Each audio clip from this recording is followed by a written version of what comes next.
Abramos as nossas Bíblias, irmãos, no livro do Gênesis, o capítulo 7, a partir do versículo de número 17, e o capítulo 8, até o versículo de número 19. Gênesis 7, 17 até 8, 19. Diz assim a palavra do Senhor: Durou o dilúvio 40 dias sobre a terra. Cresceram as águas e levantaram a arca de sobre a terra. Predominaram as águas e cresceram de sobremodo na terra. A arca, porém, vogava sobre as águas. Prevaleceram as águas excessivamente sobre a terra e cobriram todos os altos montes que havia debaixo do céu. 15 côvados acima deles prevaleceram as águas, e os montes foram cobertos.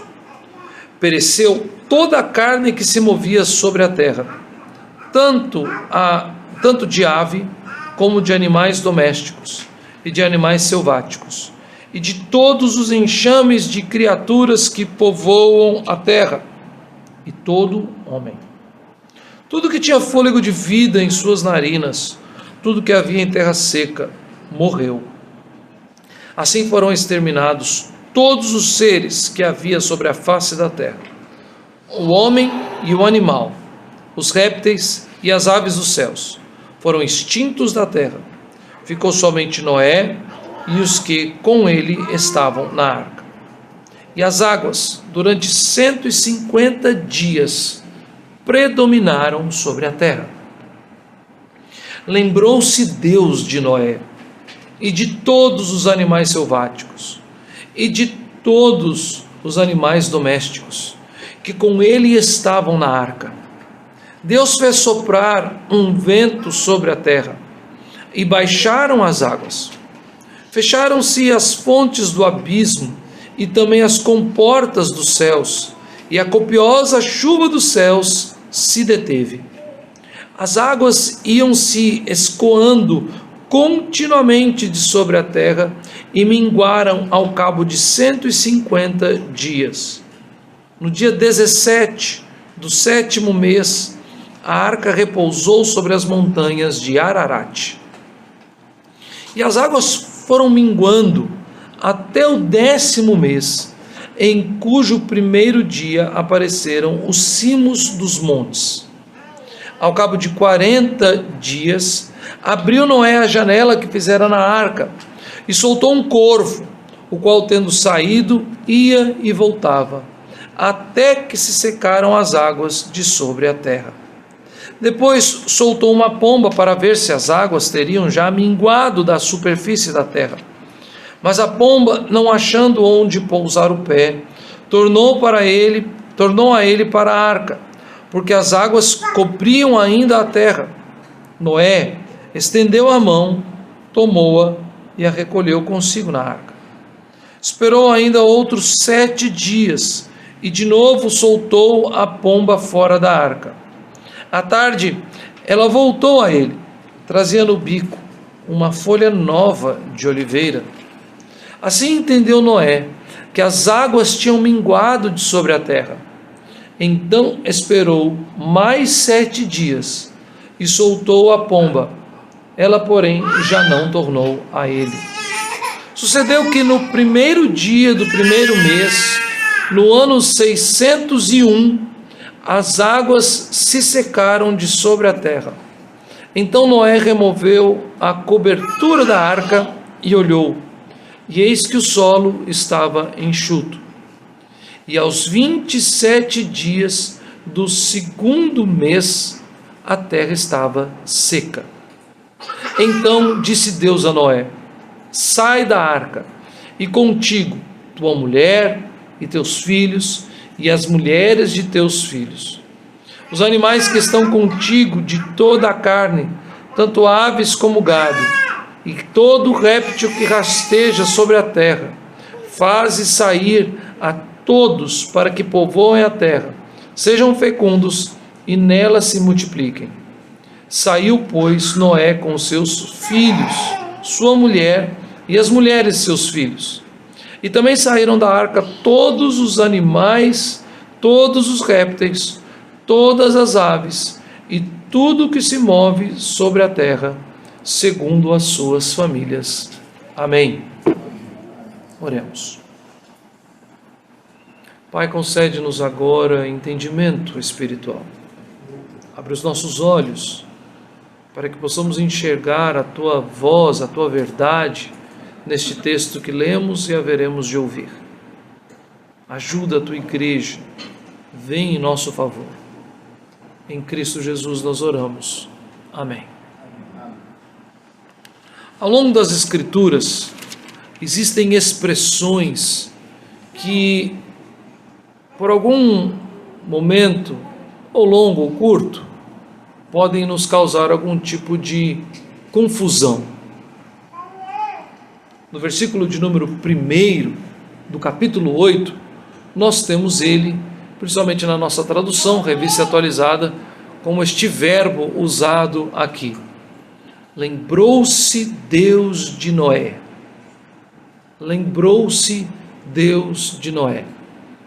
Para nós, no nosso entendimento, no uso dessa expressão e deste verbo na língua portuguesa, na nossa cultura ocidental, aqui no século 21, parece muitas vezes, ao lermos rapidamente, que aquele que se lembra de algo, por acaso seria alguém que se esqueceu de algo. Eu ontem fiquei provocando o meu sogro, porque nós fomos nos encontrar, ele estava ali na praia, eu levei as meninas, sentei do lado dele, depois de mais de 40 minutos sentados juntos, conversando e tal, de repente ele olhou para um lado, ele olhou para o outro, e falou assim: e Juliana, não veio? Aí eu falei: meu sogro, o senhor o mês passado fez só 70 anos de idade, eu te dou mais ainda uns 18 a 20 anos para o senhor começar com essa falta de atenção do senhor. Olhe para um lado, eu estou aqui com o senhor há mais de 40 minutos, você acha que sua filha veio? Ela veio falar com o senhor? Onde estão os meninos? Juliana ficou em casa com os 2 meninos, onde estão os meninos? Já viu? Pois é, e ele deu risada. Essa ideia de esquecimento, para nós pode ser um lapso, a cabeça muito agitada, a falta de usarmos uma agenda, até mesmo num bom papel e recordarmos as nossas atividades. Mas as lembranças, até mesmo para nós, não são muitas vezes, na verdade, muitas vezes, a ideia de lembrar-se não está relacionado a algo que nos esquecemos. Nós mesmos, na nossa cultura, no nosso entendimento, no nosso tempo, usamos a ideia de memórias, de lembrança, para algo que está vívido em nosso coração, mas simplesmente nós não agimos ou falamos a respeito daquilo. Quando, por exemplo, você encontra um amigo de muitos anos, e você passou muito tempo sem vê-lo, e você diz assim: lembra daquele tempo quando éramos jovens e fomos para aquele lugar juntos? E aí, obviamente, com a presença daquele seu amigo ali, as memórias voltam imediatamente. Você não se esqueceu. Diferente de quando você chega para sua esposa e pergunta onde está a chave do carro. E você realmente, talvez como eu, tem aquele lugar especial na sua casa, aonde você deixa as coisas. E este lugar especial é um lugar que você tem certeza que, deixando ali, você não vai esquecer onde deixou. Mas no momento da correria de sair de casa, você esquece qual é o lugar especial. E o recurso que eu uso, eu não sei se vocês maridos também usam esse recurso, é um recurso muito útil na vida de um marido, é dizer: meu amor, você viu a minha chave? Meu amor, você viu meu óculos? Meu amor, você viu minha carteira? Eu não sei se vocês fazem isso, mas para mim, muitas vezes é útil. Para ela é incômodo, mas para mim é bem útil. Mas há essa distinção, meus irmãos, do uso da palavra lembrar-se, do verbo se lembrar, lembrar. Nós precisamos reconhecer então essa diferença nossa. A segunda coisa que nós precisamos entender, e que eu tenho ressaltado muitas vezes aqui pregando Gênesis, é que nós precisamos entender a linguagem do autor. Nós estamos lendo um texto que Moisés escreveu. Este texto é a palavra de Deus, divinamente inspirado.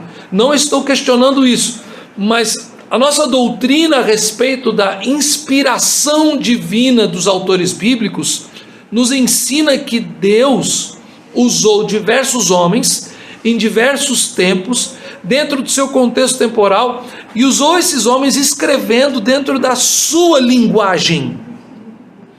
Os textos são registrados dentro da linguagem destes homens e das características literárias que estes homens escolheram para escrever.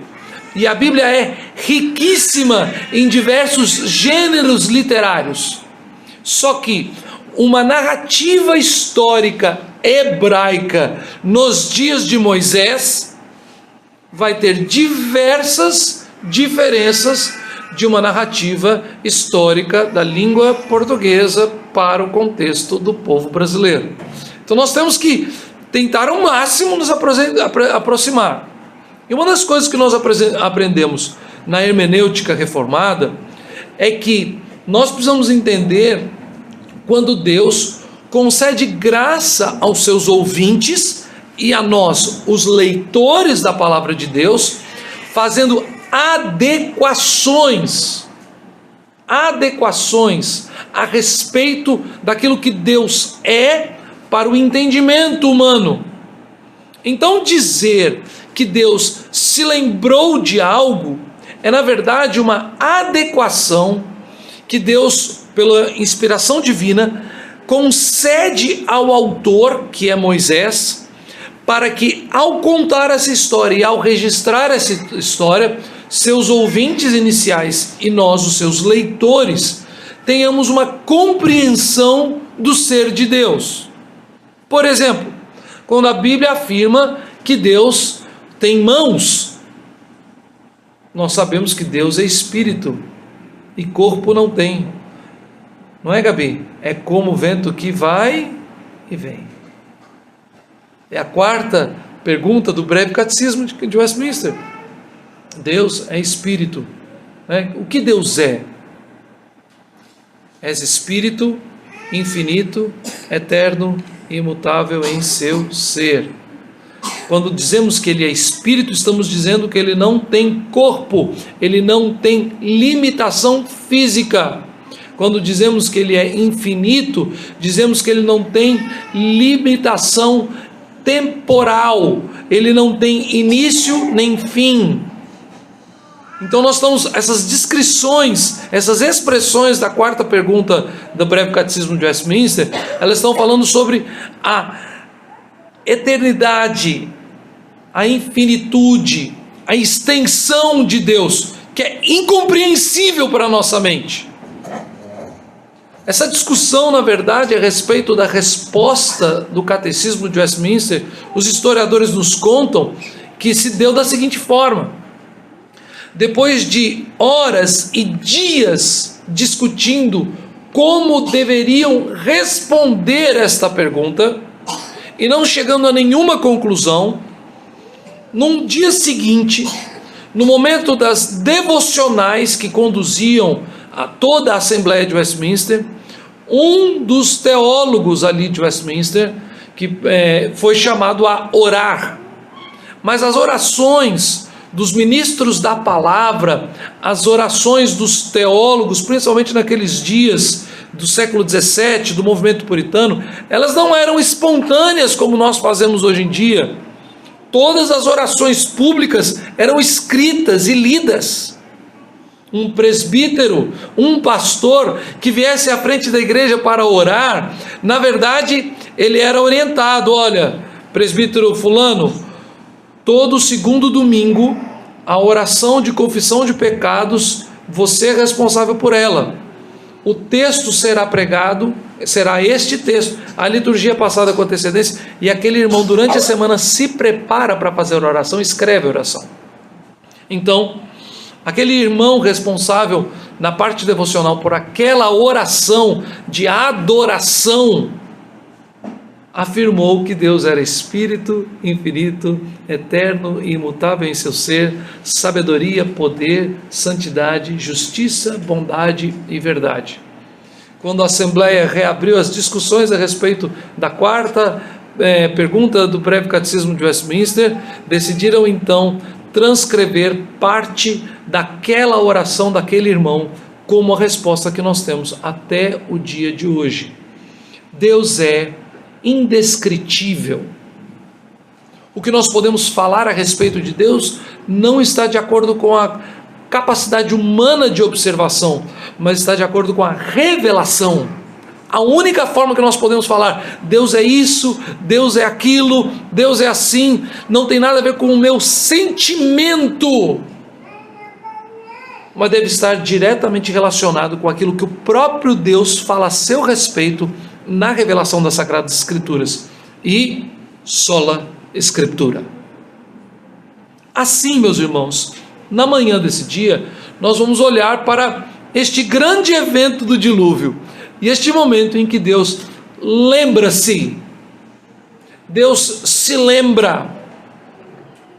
E nós temos aqui então diante de nós, novamente a leitura do versículo 17 que fizemos no capítulo 7, de 17 até o 24, que já foi parte da nossa mensagem há algumas semanas atrás, quando falamos sobre que Deus salvou exclusivamente pela arca. Deus no juízo destrói tudo, a não ser a arca e os que estão dentro dela.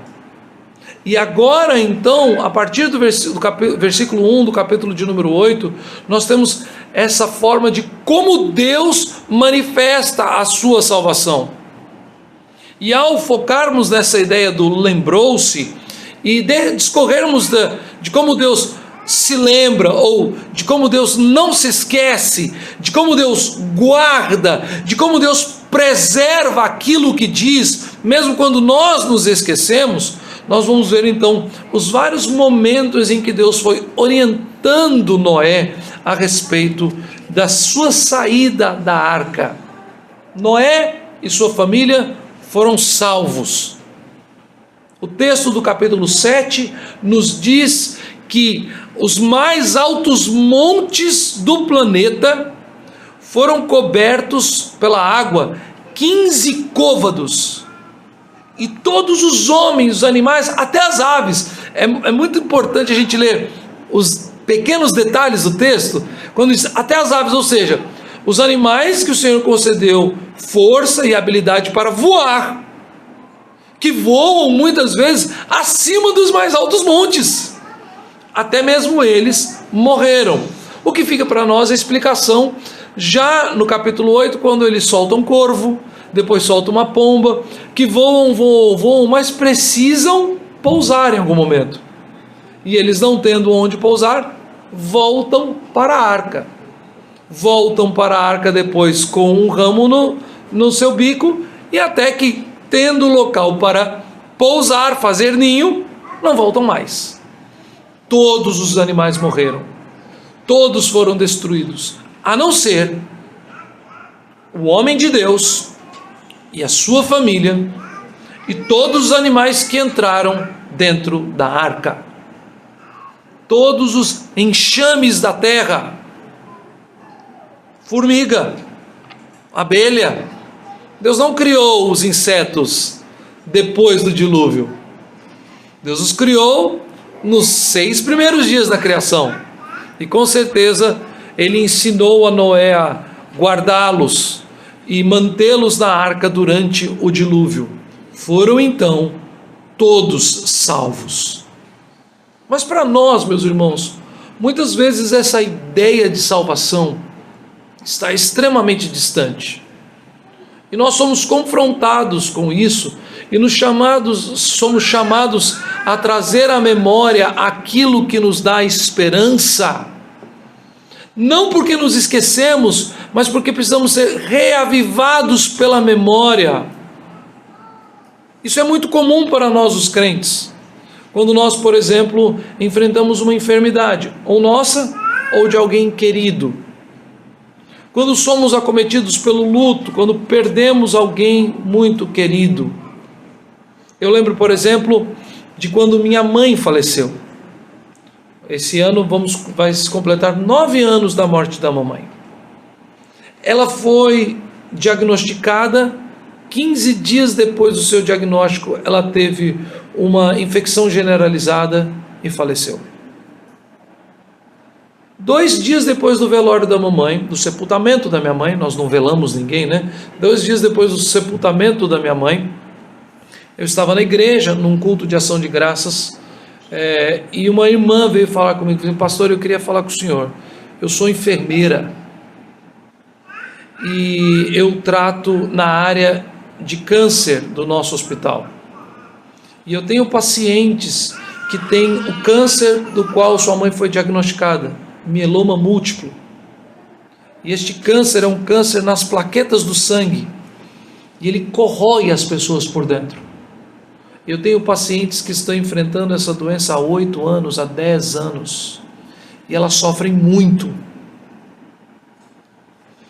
Tenha certeza, Deus preservou sua mãe, porque ela não morreu do câncer, ela teve uma infecção urinária e a imunidade dela estava baixa, se tornou uma infecção generalizada e ela faleceu em questão de 2 dias. 15 dias depois do diagnóstico dela, assim, Deus preservou sua mãe, ela sofreria muito.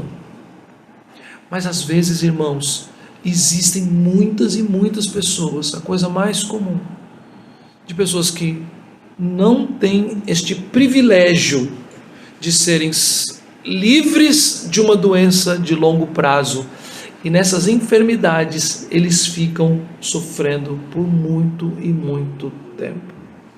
Também há muitos pais que sofrem por muitos anos com problemas em sua família, com filhos rebeldes.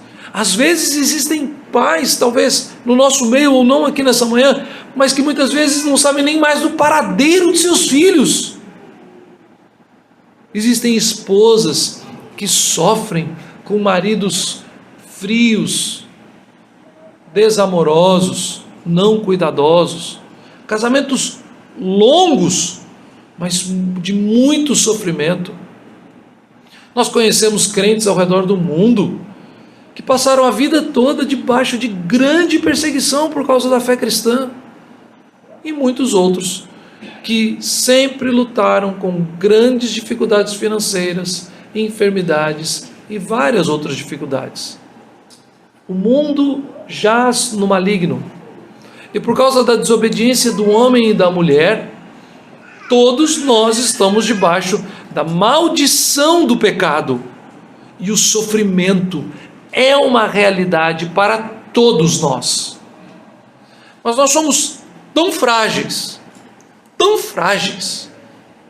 e tão pecadores, que às vezes um sofrimento de uma semana na nossa mente foi como 10 anos.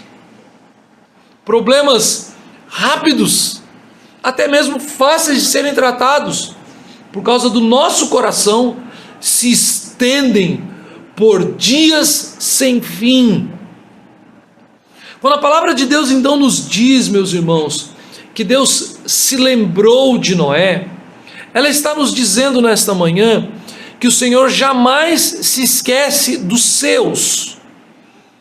No mundo debaixo do juízo, o Senhor preserva a sua aliança com aqueles que estão debaixo da sua proteção pactual.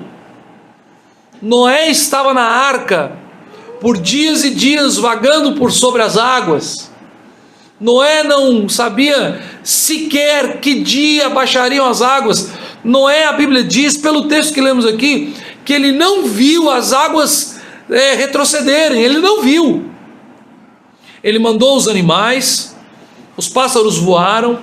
Depois então que ele recebeu um pássaro com a oliveira na boca, ele esperou mais 7 dias, e depois de 7 dias enviou um pássaro que não voltou. Então Noé tirou a cobertura de cima da arca e olhou para baixo e viu que a água havia retrocedido. Mas foram 150 dias aonde a água retrocedeu, e Noé só contemplou a terra seca. Mesmo assim, Noé só saiu da arca, não por aquilo que ele viu, mas porque o Senhor falou a ele e ele obedeceu a sua ordem. Assim como o Senhor então deu ordem para Noé entrar na arca 7 dias antes de começar a chover, e deu sabedoria a Noé para que ele enviasse os pássaros, e ele esperava o pássaro voltar, e dava mais 7 dias, e depois soltava outro pássaro, e mais 7 dias. Assim, Noé, com toda a sabedoria que Deus lhe havia dado, usava exatamente da maneira de Deus agir para agir.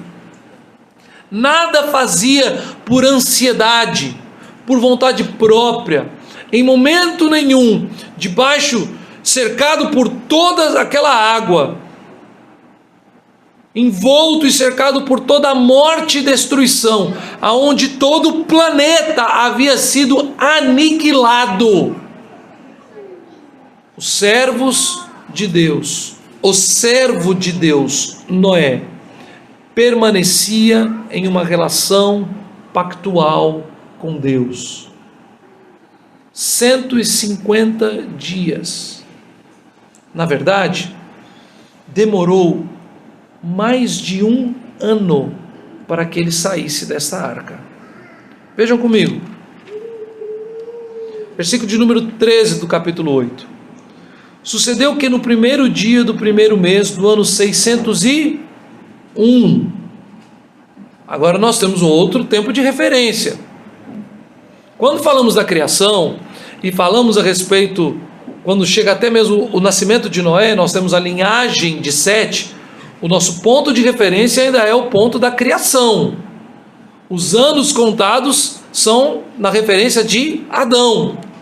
Agora veio o dilúvio, e todos os descendentes de Sete e de Caim foram exterminados, a não ser Noé. Então agora o ponto de referência do tempo da história é Noé. Então a Bíblia nos ensina que Noé entrou na arca quando tinha 600 anos. Ele é apresentado no capítulo de número 5, quando tinha 500 anos. Ali o Senhor o chamou e mandou construir a arca, e quando ele tinha 600 anos, ele então entrou na arca. 100 anos construindo a arca, 100 anos aguardando o dilúvio. E alguns domingos atrás nós falamos sobre isso, quando o texto das Escrituras, principalmente no Novo Testamento, declara que Noé era um pregador da justiça. Enquanto construía a arca, declarava a lei de Deus, chamava o povo ao arrependimento, chamava o povo à justiça de Deus, e o povo não se arrependeu por 100 anos. E o dilúvio durou 1 ano. Ele entrou com 600, saiu no primeiro dia do primeiro mês do ano 601. Então no primeiro dia do primeiro mês, quer dizer, depois de 1 ano exatamente, o primeiro mês do ano 601. E depois, no versículo de número 14, diz que aos 27 dias do segundo mês, diz então, a terra estava seca. Primeiro então nós falamos sobre não ter mais água sobre a terra, não ter mais, nenhuma parte da terra estava inundada, e agora, depois, 1 mês e 27 dias depois, ou 1 mês e 26 dias depois, a terra está seca. As lutas de Noé duraram mais de 1 século, quando, proclamando a justiça de Deus, construiu ele e seus filhos por 100 anos aquela arca. O juízo de Deus foi rápido, 40 dias e 40 noites. Os efeitos do juízo de Deus rápidos, 150 dias que a água foi retrocedendo. Depois de 1 ano, Noé estava pronto para sair da arca. Ler o versículo 1 do capítulo 8 como se Deus tivesse se esquecido de qualquer coisa é um equívoco. A expressão aqui, quando afirmamos que Deus se lembra, na verdade é de um Deus que nunca se esquece.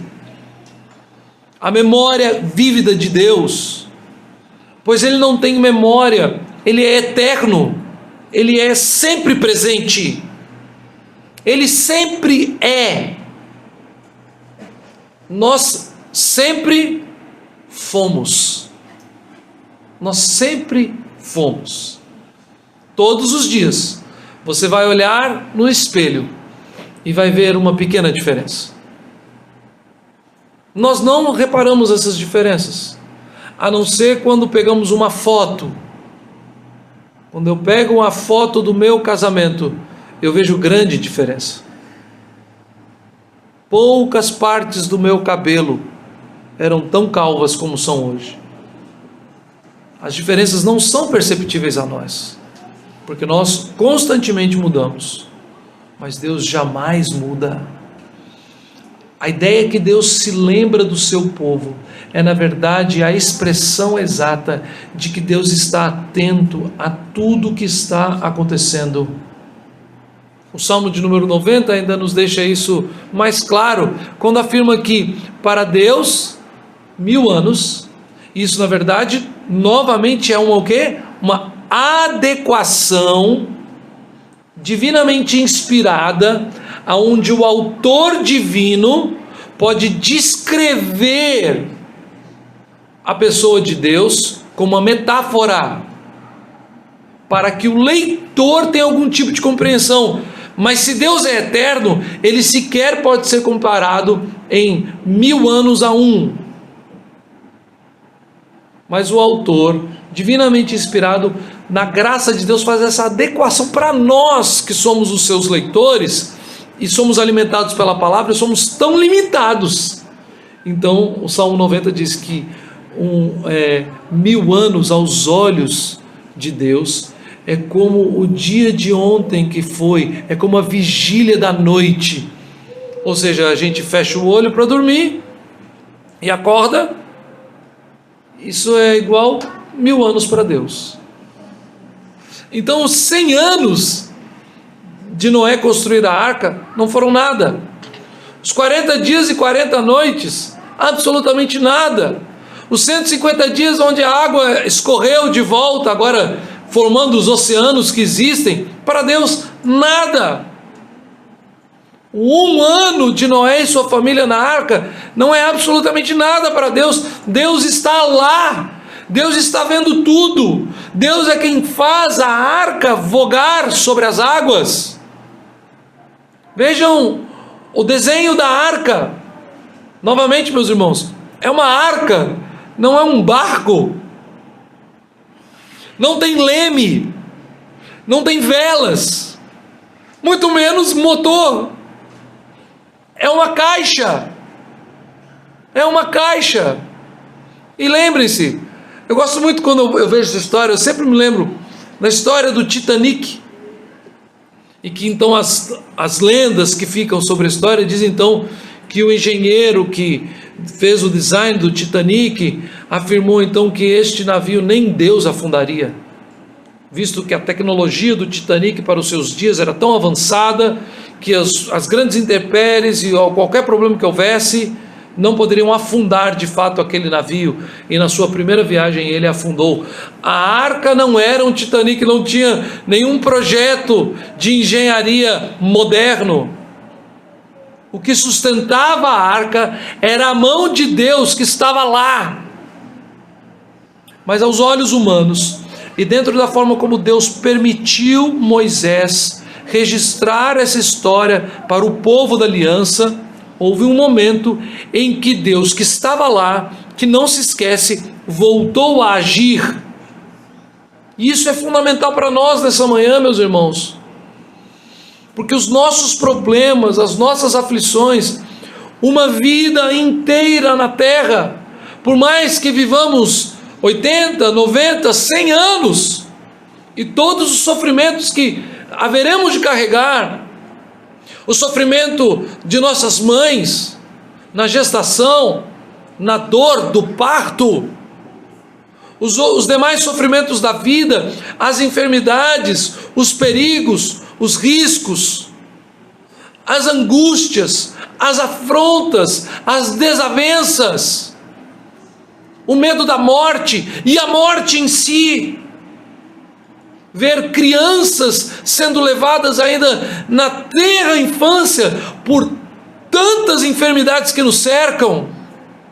Ver jovens fortes e habilidosos serem tomados às vezes por um acidente de carro num lugar que, humanamente falando, jamais era para acontecer. Ver os mais velhos sofrendo com as intempéries da idade avançada, com as enfermidades, com as limitações.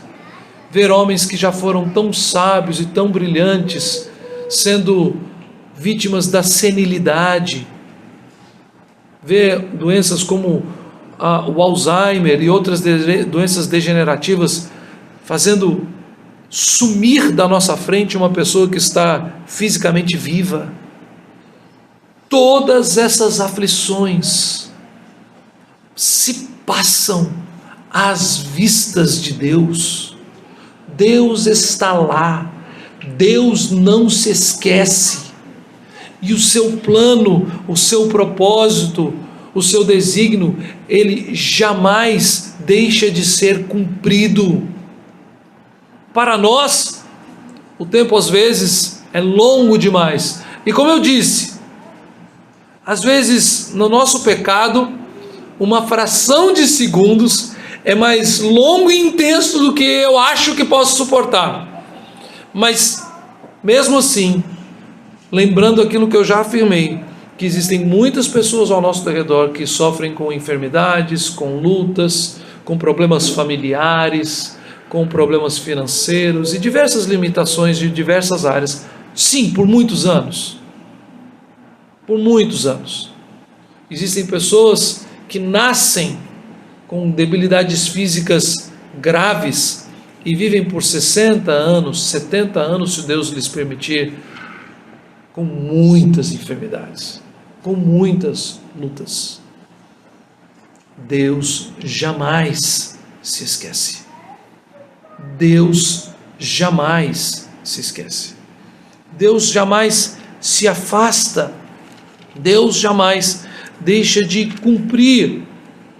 E a reação que nós devemos ter é exatamente a reação de Noé e dos seus. Deus está tratando pactualmente com o seu povo. Deus está fazendo algo na humanidade que só fez no dilúvio, destruindo a todos e preservando uma só família. Mas cabe àqueles que estão preservados debaixo do pacto de Deus cumprir a voz de Deus. Vejam, eu já afirmei e repito novamente, assim como Noé só entrou na arca quando Deus falou, Noé só saiu da arca quando Deus falou. Ele chega a versículo de número 15 do capítulo 8, diz: então disse Deus a Noé, sai da arca e contigo tua mulher e teus filhos e as mulheres de teus filhos. Aí vem toda a ordem de Deus. E versículo 18, saiu pois, ou seja, saiu portanto, então, visto que Deus falou, saiu Noé com seus filhos, sua mulher e as mulheres de seus filhos. Os servos de Deus, que estão em aliança com Deus, sendo preservados única e exclusivamente pela mão protetora de Deus em sua aliança, em seu pacto com o seu povo, precisam, uma vez que estão debaixo da proteção de Deus e guardados das intempéries deste mundo por toda a nossa vida, precisam se conduzir pela voz de Deus. É fundamental que em meio às nossas lutas e sofrimentos, os tempos curtos ou longos, nós tenhamos as Escrituras Sagradas como a nossa única regra de fé e prática. Isso fala muito para nós a respeito de um termo teológico que às vezes a gente discute pouco, mas nós vamos ter muito tempo na nossa igreja, pela graça de Deus, falar mais sobre ele. Mas eu recebo esses vídeos dos meus amigos, e aí um era sobre o cessacionismo. E aí então um pastor perguntando a um grupo de pastores num congresso de teologia reformada, e ele perguntou assim: o senhor poderia falar mais sobre o cessacionismo? Aí o primeiro pastor que respondeu diz: cessou. Aí todo mundo ri, se diverte, mas o que é cessacionismo? Cessou. Nós nos conduzimos pela palavra de Deus somente. Isso é cessacionismo. Qualquer outro tipo de interpretação sobre cessacionismo, ou seja, Deus continua a trazer novas revelações e a falar vividamente a algumas pessoas, inspirando-as, como os fez com os autores das Escrituras, não.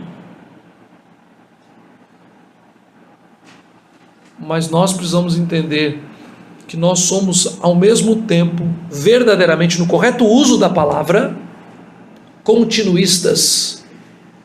Porque Deus não cessou de falar. Deus falou de tal forma que a sua voz não cessa.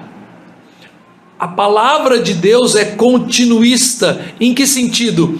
A palavra de Deus jamais perdeu sua validade, jamais deixou de falar. Todas as vezes que nós abrirmos a palavra de Deus, seja para meditar, para orarmos com a palavra, para a pregação da palavra, Deus continua falando, mas somente pelas Escrituras. Não coube a Noé, e veja, o texto não nos diz isso de algum conflito, o texto é muito claro, ele só mostra que Noé ouviu e obedeceu, depois Noé ouviu e obedeceu novamente. Todas as ações de Noé aqui, diante dessa grande destruição e do grande juízo de Deus, sendo ele agraciado por Deus, debaixo do pacto de Deus, das determinações de Deus, tudo aquilo que Noé fez foi ouvir e obedecer.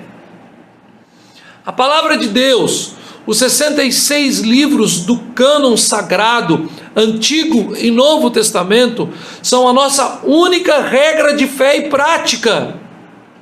Mas é impressionante que muitas vezes crentes, em meio às lutas, às angústias, achando que Deus não se lembra, achando que Deus está distante, mesmo que não falem isso, que não tenham coragem de professar tais coisas, começam a agir como se Deus não se lembrasse, como se Deus não fosse ali, o mantenedor eterno da aliança que Ele faz com o seu povo, e começam a procurar todo tipo de ajuda fora de Deus. É errado uma pessoa que está sendo tratada de um câncer ir procurar um médico de João Pessoa, de Belo Horizonte, de São Paulo, dos Estados Unidos, do Japão. Nada de errado. É errado uma pessoa que tem uma doença raríssima aceitar trabalhar com um laboratório farmacêutico para desenvolvimento com alguma universidade de pesquisas na sua área para a melhoria de sua saúde. Não tem absolutamente nada de errado. Mas pecam os crentes que, ao invés de confiar na providência de Deus, confiam nessas coisas. Se o Senhor quiser, faremos isto ou aquilo. Tiago 4,15. Se o Senhor quiser preservar a nossa saúde por novos tratamentos clínicos disponíveis na Suécia, e nós tivemos os recursos financeiros para isso, e podemos ser tratados pelos clínicos e pelos médicos e pelos remédios, e fomos curados, ainda assim, quem estará lá olhando ao nosso lado, conosco, nos preservando e nos dando saúde, será única e exclusivamente o nosso Deus. Ele não se esquece. Maridos e mulheres que buscam um retiro, uma viagem, para tratar de problemas que vêm do pecado do seu coração, e a busca por psicólogos, por terapeutas, por novos gurus ao redor do mundo. E nós fazemos isso, meus irmãos, para problemas conjugais, problemas financeiros, para dificuldade na área acadêmica, para prosperar na carreira. Veja, nós buscamos diversos recursos em diversos lugares. Ou seja, meu irmão, quer viajar com sua esposa, só vocês dois? Vá! Mas não é uma viagem que vai tratar dos problemas que vocês têm, do pecado da sua casa. Você quer fazer um curso sobre finanças? Faça!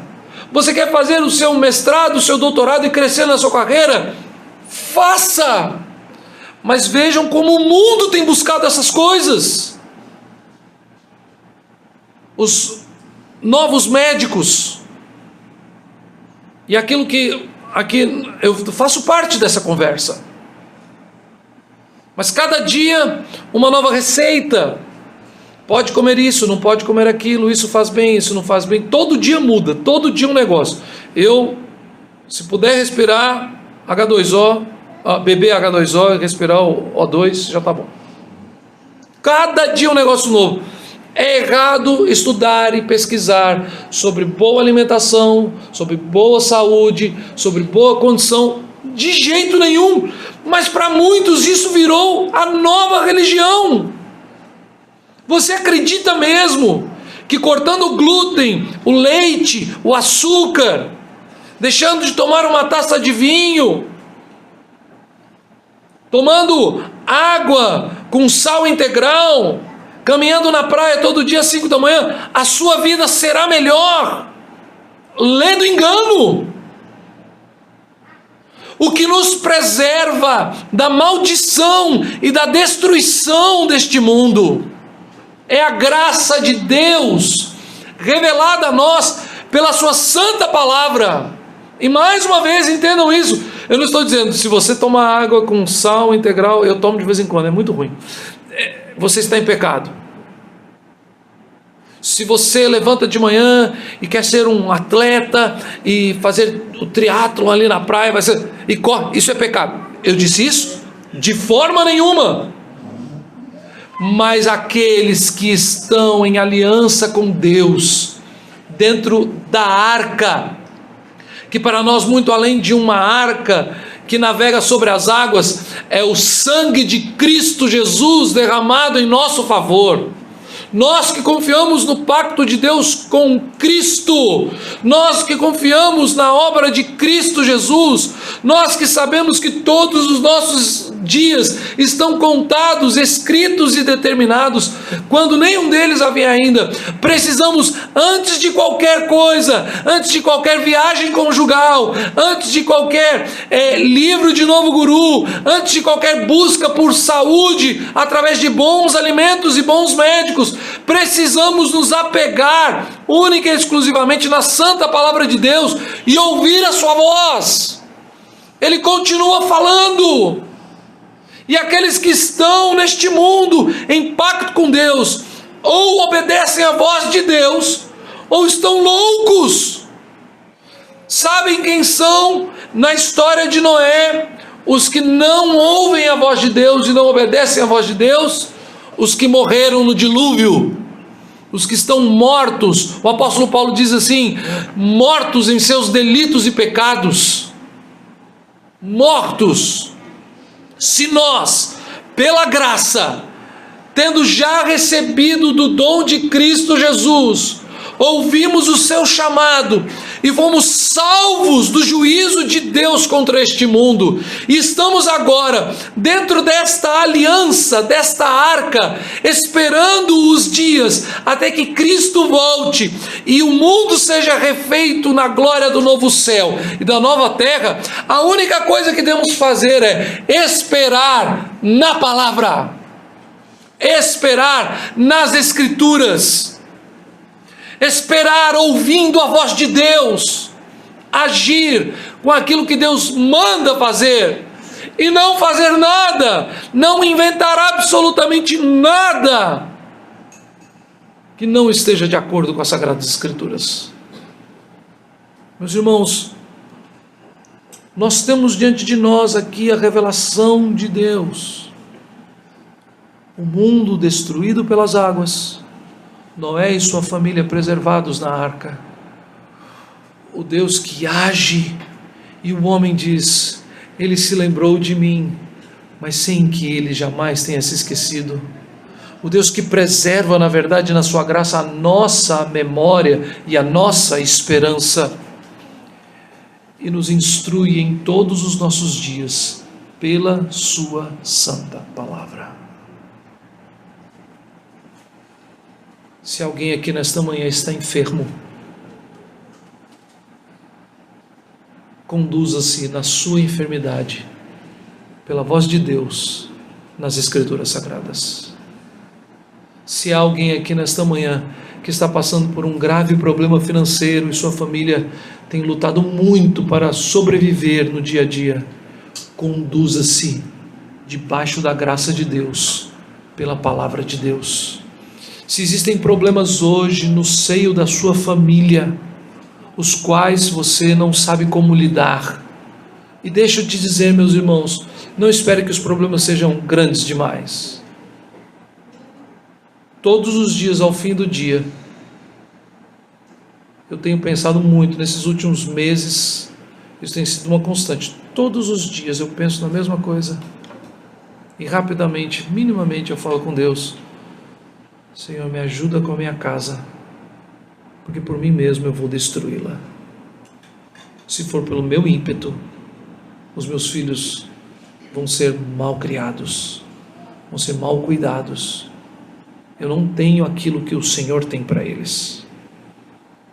Mas se você está enfrentando graves problemas na sua vida conjugal,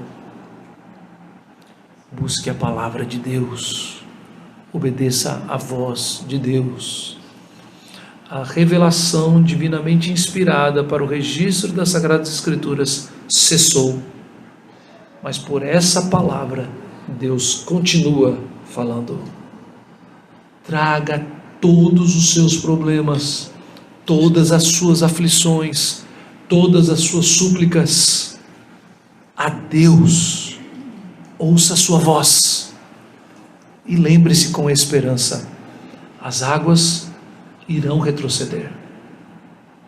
As águas irão retroceder. E ao fim desta vida e deste reino, deste mundo, que já foi posto à derrota por Cristo na cruz e na sua ressurreição, haverá um novo céu e uma nova terra. Todos nós que estamos em Jesus, com Ele estaremos, com Ele reinaremos. Confie no Senhor, ouça sua voz, espere no Senhor. Ele jamais se esquece, não de nós, Ele jamais se esquece dele mesmo, da sua palavra, do seu pacto, da sua aliança. Vamos orar ao Senhor. Deus bendito e poderoso, louvado é o teu nome. Nos alegramos em ti, Senhor, porque o Senhor não se esquece de nós. Te louvamos, Senhor Deus, pela tua palavra que nos instrui. É a tua palavra que nos ensina, que o Senhor nos guarda na nossa entrada e na nossa saída. Ó Pai de amor, sustenta-nos em meio a tantas adversidades. Faz-nos lembrar de Ti, confiando, Senhor, na Tua provisão, na Tua graça e no Teu amor. Faz-nos lembrar, Senhor, que o Senhor não se esquece. Faz-nos entender isso, ó Deus de amor. Nós te imploramos. Obrigado, ó Deus de amor, por Tua palavra nessa manhã. Corrige os nossos corações à medida que o Senhor fala conosco. No nome de Cristo é que oramos. Amém.